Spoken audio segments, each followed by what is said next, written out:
here we go, but somehow I'm caught in the middle. সকাল বন্ধুরা, life of বকুলে তোমাদের সবাইকে ওয়েলকাম। আশা করি সবাই ভালো আছো, সুস্থ আছো আর খুব খুশি খুশি আছো, তাই তো? সকাল থেকে তো একটু ভিডিও তোমাদেরকে দিয়ে দিয়েছি। ছাদের গাছে কেমন ফুল ফুটেছে সেটা দেখালাম যে তোমাদেরকে ফার্স্টে। খুব ফুল ফুটেছে, সেটা অবশ্য একটু বেশি সকালে ছিল। তো যাই হোক, এই তো সকাল শুরু হয়েছে। বোম্পা ব্রেকফাস্ট করে বেরিয়ে গেছে। আমার এখন শুরু হবে রান্না বান্না। সেটা হবে তোমাদেরকে সাথে নিয়ে। আজকে একটা স্পেশাল আইটেম বানাবো। স্পেশাল রোজই যে জিনিসটাই আমি বানাই সেটাই স্পেশাল হয়, বুঝতে পেরেছো? খুব বড় নিন্দুকেও বলতে পারবে না যে আমি খারাপ রান্না করি। রান্না ভালো করি, রোজ রান্না করতে কিন্তু আমার খুব একটা ভালো লাগে না, একটু বোর লাগে রান্না করতে। এক কাজ তাই মনে হয়। কিন্তু ওই যে আজকে এটা রাঁধলাম, কালকে ওটা রাঁধলাম, করতে করতেই আবার তখন ভালো লাগাটা এসে যায়। শুরুটাতে হয়তো ভালো লাগে না, দেয় আবার রান্না, বাবা ওই এক রান্না খুন্তি নাড়া, তাই মনে হয়। এবারে করতে করতে ভালো লাগাটা তখন এসে যায়। তো চলো আমি ক্যামেরাটা ঘোরাই আর এদিকে আমার কি পরিবেশ সেটা দেখাই। এখন ঘড়ির কাঁটা 10:30। লক্ষ্মী এসছে, মানে এই এলো, এসে নিচে বাসন ধুচ্ছে আর কি। এবারে উঠবে, উঠে তো আমাকে তাড়া লাগাবে, ওঠো ওঠো, এই করো ওই করো, বৌদি সরিয়ে দাও, ওটা করো, করবে আর কি। তো ঠিক আছে, সেই সবগুলো শুরু করার আগে, মানে লক্ষ্মী ওপরে আসার আগে আমি এদিকটা তোমাদেরকে দেখিয়ে দিই, তারপরে রান্নাটা শুরু করব। হ্যাঁ, তো চলো ক্যামেরাটা ঘোরাই। এটা হচ্ছে চাল ভেজানো, এরপরে আরও একটা কাজ আছে।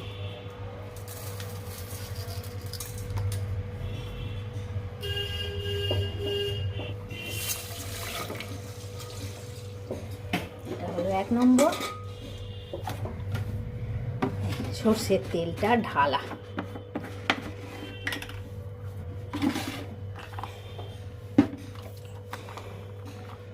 এটা ঢেলে নি, দিয়ে রান্নাটা শুরু হবে।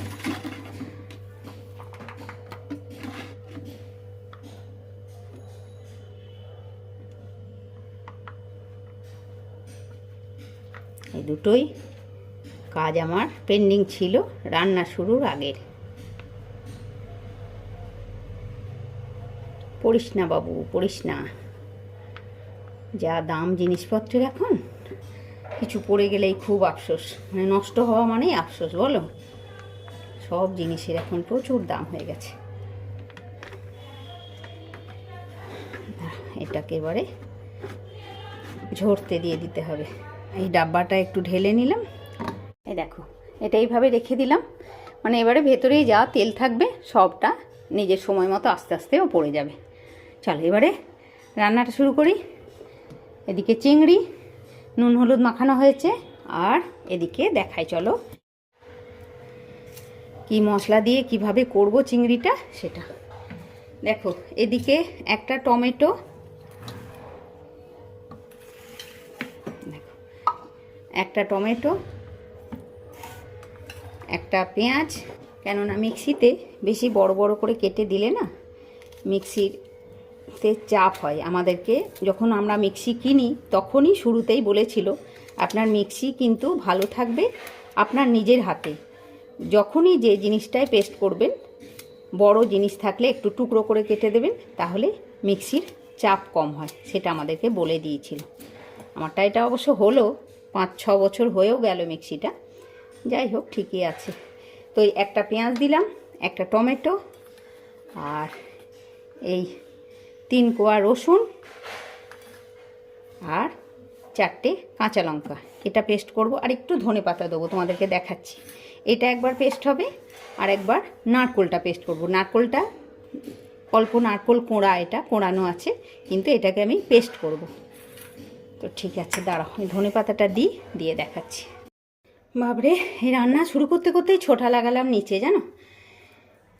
এসে বেল বাজালো, মিটার দেখতে এসছে, সেই আবার ছোটা লাগালাম, দরজা খুলে দিয়ে এলাম, মিটার দেখে গেল, আবার উঠলাম উপরে। দেখো এদিকে তো দিয়েছি টমেটো, পেঁয়াজ, 3 কোয়া রসুন, 4টে কাঁচা লঙ্কা, আর এই অল্প একটু ধনেপাতা। এটাকে আগে পেস্ট হবে, তারপরে ওটা করব। আর ওদিকে কড়াটা ধরায় চিংড়ি মাছটা ভাজা হবে। যাদের সকালবেলায় রান্না হয়ে যায়, অফিসের তাড়া থাকে, তাদের কিন্তু একদিকে ভালো হয়ে তো যায় সকালবেলা তাড়াহুড়ো করে, বলো তাড়াহুড়ো খুবই হয় সেটা অবশ্য জানি, কিন্তু হয়ে তো যায় তাড়াহুড়ো করে। আর আমাদের যাদের সকালে অফিস নেই, তাদের রান্না শুরু করতে এত দেরি হয়ে যায়, মানে নানা রকম কাজ থাকে এদিক ওদিক। চলো যাই হোক, দেখো তেল দিলাম, এবারে চিংড়ি মাছটা ভাজবো।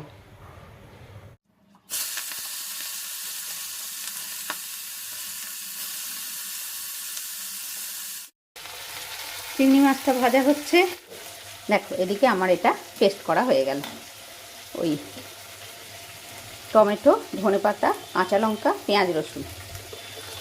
আর এদিকে আমার একটু দুধ জমেছে, সেটা ফুটছে। এই একদিন একটু পায়েস বানিয়ে দেবো, সিমুইয়ের পায়েস বা কিছু পায়েস একটা বানিয়ে দেবো। মাছটাকে এবারে উল্টে দিই।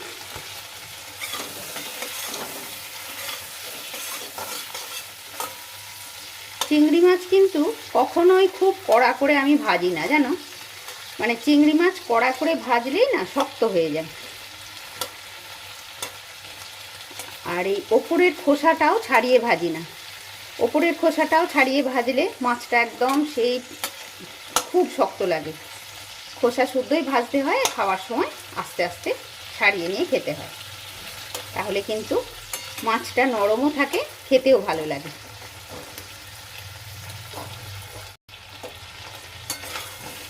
দেখো মাছটা ভাজা হয়ে গেল, আর ওদিকে আমার নারকোলটাও পেস্ট করা হয়ে গেছে, আর পেঁয়াজ রসুনের মশলাটা তো হয়েইছে। এবার কিন্তু আর একটু তেল লাগবে। দেখো নারকোলটা পেস্ট করে নিয়ে এসেছি, খুব ভালো করে পেস্ট করেছি কিন্তু, হ্যাঁ। আর এটা তো ওই পেঁয়াজ রসুনটা এবারে দিয়ে দেবো কড়ার মধ্যে। আমি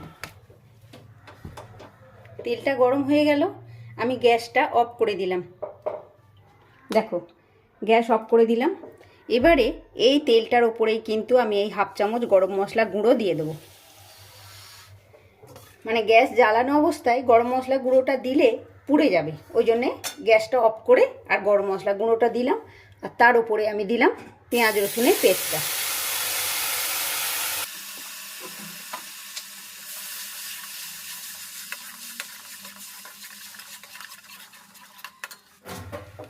এবারে আবার গ্যাসটা আমি ধরিয়ে দিচ্ছি। তবে গ্যাস কিন্তু হাই ফ্লেমে নয়, গ্যাস আমার সিমে গ্যাসেই থাকবে, গ্যাসটা আমি সিমে করেই রাখবো। যে কোনো মশলা যখন আমরা কষাই, মানে কষিয়ে ভাজি, তখন সেটাকে কিন্তু গ্যাস সিমেতেই ভাজতে হয়, না হলে কিন্তু সেটা পুড়ে যাবে। আর খুব তাড়াহুড়ো করে করতে গেলে কিন্তু যে কোনো জিনিস রান্না কখনো ভালো হয় না। তো এটাকে আমি এখন গ্যাস সিমে করে একটু সময় ধরে এটাকে ভাজবো। দেখো 5 মিনিট মতন কষালাম এটাকে, এটা কিন্তু ভালো ভাজা হয়ে গেল। এবারে আমি মশলাগুলো এক এক করে দিয়ে দেবো। আর কিন্তু তেল দেবো না, কেননা তেল তো দেওয়া হয়েছে। এদিকে ধনে গুঁড়ো দিলাম 1/2 চামচ, 1/2 চামচ জিরে গুঁড়ো, 1/2 চামচ হলুদ, 1/2 চামচ লঙ্কা গুঁড়ো।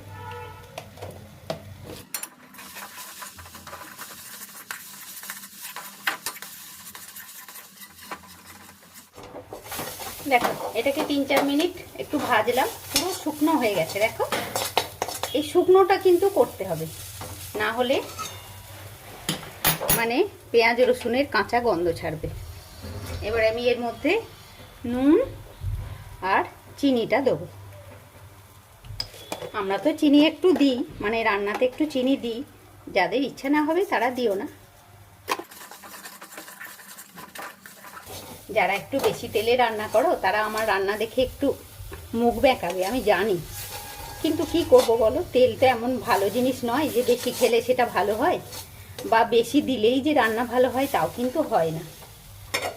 মানে রান্নাতে কষানোটা হচ্ছে সব থেকে বড় ব্যাপার, এই মশলাগুলো ভাজা। এবারে জল দিয়ে দেবো।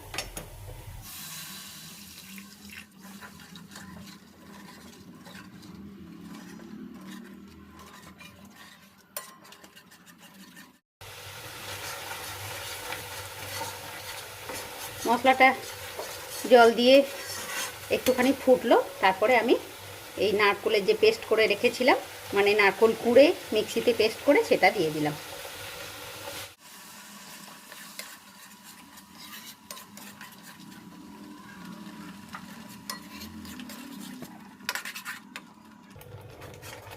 একটু এটা ফুটে যাক, চিংড়ি মাছটা দিয়ে দেবো।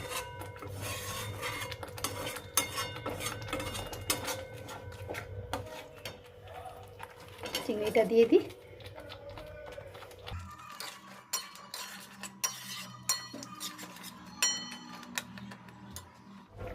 বাটিটা ধুয়ে একটু জলও দিয়ে দিলাম। এটা একটু ফুটে যাক, তাহলেই আমার তৈরি হয়ে যাবে চিংড়ির মালাইকারি। মাত্র এই কয়েকটা মশলা দিয়ে, বলো তোমরা কত কম মশলা দিয়েছি আমি। আমার কিন্তু মাছটা হয়ে গেল, একটু ফুটে গেল। এবারে আমি গ্যাসটা অফ করে দেবো। আমি তারপরে একটু থাক স্ট্যান্ডিং টাইম, তারপরে তোমাদেরকে আমি বাটিতে ঢেলে দেখাচ্ছি। আর কিন্তু গরম মশলা বা কোনো রকম কিচ্ছু আমি দেবো না, আর কোনো মশলা আমি দেবো না, মানে লাস্টে যে গরম মশলা ছড়াবো করবো কিছু দেবো না। অফ করে দিলাম, গ্যাসটাও অফ করে দিই। গ্যাসটা অফ করে দিলাম, থাক স্ট্যান্ডিং টাইম থাক। এদিকে ভাত বসে গেছে, চলো ওদিকে আমি খাবার জলটা নিয়ে আসি। চলো এবারে মাছটা কেমন হলো একটু দেখি, কেমন রান্নাটা হয়েছে।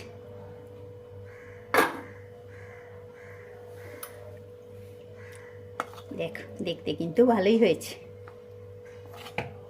এবারে খেতে কেমন হয় সেটাই একটা কথা। তত তুলি এটাতে,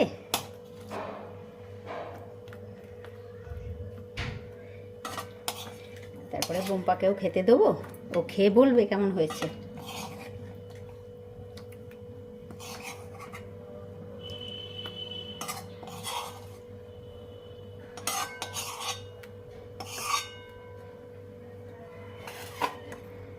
যাই বলো, দেখতে কিন্তু খুব সুন্দর হয়েছে। খেতে কেমন হবে সেটা পরের কথা, কিন্তু দেখতে ভারী সুন্দর হয়েছে।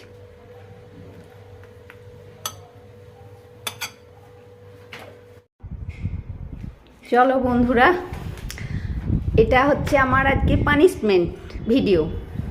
কেন বলো তো, আমি বোম্বা যখন খাচ্ছিল তখন যে ভিডিওটা আমি বানিয়েছি, কোনো কারণে সেই ভিডিওটা মানে হয়নি। ভিডিওটা বুঝতে পারছি না কেন হয়নি, সেটা বুঝতে পারছি না। তো ভিডিওটা মোট কথা হয়নি। ও মানে খেতে খেতে কি বলেছিল, চিংড়িটা কেমন হয়েছে সেটা তো বলা হয়নি, তার জন্যে ছাদে এলাম। কি গো, তুমি চিংড়ি খেয়ে কি বললে? সেই ভিডিওটা আমার মানে কোনো রকমে হয়নি, ডিলিট হয়ে গেছে বা কিছু। খেয়ে তো বললাম তো দারুণ হয়েছে, এত খারাপ হয়েছে, এত খারাপ লাগছে ভিডিওটা ওইভাবে হয়নি। হ্যাঁ, চিংড়ি মাছের মালাইকারি সত্যি ভালো হয়েছিল বল। দারুণ হয়েছে। হ্যাঁ, কতটা ভাত খেলাম ওইটা দিয়ে, অন্য কিছু না থাকলে ওটা দিয়ে খাওয়া হয়ে যেত সব। আর চিংড়িগুলো বেশ ভালো ছিল। হ্যাঁ, চিংড়িটাও ভালো ছিল, টাটকা ছিল। হ্যাঁ, আর এটা কি বলো? কোনটা? এগুলো এগুলো গঙ্গা থেকে পলি এনেছি, পলিটা শুকিয়ে পলি মাটি নিয়ে এসছে গঙ্গা থেকে, জানো? নিয়ে এসে পুরোনো মাটি অল্প ছিল মিশিয়েছি, এর সঙ্গে আর সব জৈব সার আর গোবর সার আছে, ওগুলো মিশিয়ে করে আবার ওই জামরুল গাছটা বসাবো। জামরুল গাছটা আসলে ছোট টবে আছে তো, এনেছিলাম একসঙ্গে গাছগুলো, কিন্তু তখন মাটির অভাবে ওটা বসাতে পারিনি। পেয়ারাগুলো দেখেছো কত বড় বড়? ও হ্যাঁ, পেয়ারাটা দেখা হয়নি। এক মুঠো একটা পেয়ারা, কত বড় বড় হয়েছে, আরো বড় হবে। এখন কিন্তু পুরো কাঁচা, পুরুষ্ট হয়নি। হ্যাঁ, একদম প্রচুর প্রচুর কুড়ি এসছে। প্রচুর প্রচুর। এই দেখো বাপরে কি প্রচুর, অন্তত 100 পেয়ারা হবে এবারে। মানে দেখো প্রচুর, কারণ এবার সিজন আসছে, এটা তো অফ সিজনের পেয়ারা। হ্যাঁ। আর এদিকে বাড়িওয়ান মালটা দেখো, ফুল মানে একদম ছেয়ে গেছে বাড়িওয়ান মালটা। ফুলগুলো প্রত্যেক গাছে একদম ভর্তি হয়ে যাচ্ছে বাড়িওয়ান মালটার ফুল, দেখেছো? দেখো সব ডালে মানে কুড়ি আসছে, অনেক কুড়ি আসছে। আর কটা দাঁড়ায় সেটা হচ্ছে কথা। সেটাই এখন দেখার। দেখো টমেটো গুলো পেকে যাচ্ছে, টমেটোগুলো পেকে যাচ্ছে, এবার টমেটোগুলো তুলে নিয়ে একদিন তোলা হবে সব টমেটোগুলো। আর ওই গাছটার যা টমেটো আছে তুলে গাছগুলো পরিষ্কার করে এর গোড়ায় গোড়ায় আরো মাটি দিতে হবে। হ্যাঁ ঠিক আছে। গাছটা অনেক বড় হচ্ছে, মানে ছাদে এলে না ও তোমাদেরকে দেখিয়ে আর আসবে এটা না, বুঝলে? অনেক কিছু দেখাতে চাই তোমাদেরকে। সাদা জামরুল, সাদা জাম, সাদা জামরুল না, সাদা জাম। সাদা জাম, এটা বড় হয়েছে গাছটা বেশ। এটা হচ্ছে সাদা জাম। তো আগস্টে বসানো, হ্যাঁ। যদি ফল আর আসে, এটা এটা তো পাতিলেবু। পাতিলেবু ফুল হয়েছে অনেক, প্রচুর ফুল হয়েছে পাতিলেবুতেও, তবে প্রচুর ফুল ঝরে যাচ্ছে, ছোট ছোট গুটি হচ্ছে। হ্যাঁ এই দেখে এখানে তো একটা ফুল পুরো ফুল ফুটেই গেছে। ফুটেছে কেন? হ্যাঁ অনেক ফুল মানে হয়েছে। ছোট ছোট লেবু মত ধরে আবার পড়ে যাচ্ছে। না চলো আমি এবার নিচে যাই, আমার এখন নিচে অনেক কাজ, রান্নাঘরে প্রচুর কাজ পড়ে আছে। দেখো আমি রান্নাঘরে চলে এলাম, আমার এখন সব অনেক কাজ পড়ে আছে, সেইগুলো সব এক এক করে সারবো। একটু সর্ষের তেল যদি বাটির তলায় লাগিয়ে দুধটা ফুটতে দেওয়া হয় না, মানে দুধটা পুড়বেও না, তোমার বাটিটাও পুড়বে না, খুব পরিষ্কার থাকবে। আর তেল যতটা কম ততটাই দেবো, বেশি দেবো না। বা এটাতে তুমি ঘি বা বাটারও লাগাতে পারো। আর মানে আমি রান্না করে আমি বলছি বলে না বন্ধুরা, আজকে চিংড়ি মাছটা সত্যি খেতে এত ভালো হয়েছে না, কি বলবো। মানে আমি নিজে রান্না করে নিজেই বলছি ঠিকই, কিন্তু কে আর বলবে তোমাদেরকে। বুম্পা তো বললো যে ভালো হয়েছে, মানে আমিও বলছি এত সুন্দর হয়েছে না খেতে, কি বলবো। তো এই সঙ্গে আজকে আমি আমার ভিডিওটাও শেষ করছি বন্ধুরা। তোমরা সবাই খুব ভালো থাকো বন্ধুরা, খুশি খুশি থাকো, নিজের ফ্যামিলির লোকজন নিয়ে খুব আনন্দে দিন কাটাও। আর অবশ্যই আমার সাথেও থেকো, লাইক কমেন্ট শেয়ার আর সাবস্ক্রাইব করতে কেউ ভুলো না। নেক্সট ব্লগে আবার তোমাদের সাথে দেখা হচ্ছে বন্ধুরা, ততক্ষণের জন্যে টাটা। আর আসলে কি জানো তো, এরপরে আরও যদি আমি কিছু দেখাতে থাকি তাহলে ব্লগটা অনেক বড় হয়ে যাবে। একটা পুরো রান্না দেখালে অনেকটাই হয়ে যায়, তো ওই জন্যে এরপরে আমি আর কিছু দেখাচ্ছি না, মানে আমার সেকেন্ড পার্ট বিকেলবেলায় যে কি হচ্ছে সেগুলো আর আমি কিছু দেখাচ্ছি না। এখানেই আমি আমার ভিডিওটা শেষ করছি। তো এখনও তোমরা যারা আমার চ্যানেল দেখছো, আমার ব্লগ দেখছো, তারা অবশ্যই সাবস্ক্রাইব করো। হ্যাঁ তো ঠিক আছে বন্ধুরা, নেক্সট ব্লগে আবার দেখা হচ্ছে। আজকের মতন টাটা।